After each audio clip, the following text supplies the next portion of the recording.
அனைவருக்கும் வணக்கம். தமிழ்நாடு சட்டமன்ற தேர்தல் 2026 வேலூர் மாவட்டம் அணைக்கட்டு தொகுதியில் புதிய தமிழகத்தின் சார்பாக புதிய தமிழகத்தின் நிறுவன தலைவர் மருத்துவர் டாக்டர் ஐயா கா கிருஷ்ணசாமி எம்டி எக்ஸ் எம்எல்ஏ அவர்களின் பேர் ஆதரவுடன் அணைக்கட்டு தொகுதியில் போட்டியிடும் பொன் ஜெயசீலன் ஆகிய எனக்கு ஒதுக்கப்பட்டுள்ள சின்னம் கேஸ் சிலிண்டர் சின்னம்.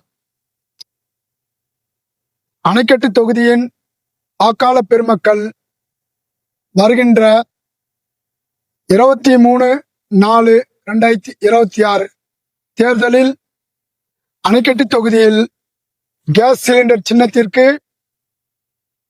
அனைவரும் வாக்களித்து என்னை வெற்றி பெற செய்யுமாறு உங்களை அன்புடன் கேட்டுக்கொள்கிறேன். நன்றி, வணக்கம்.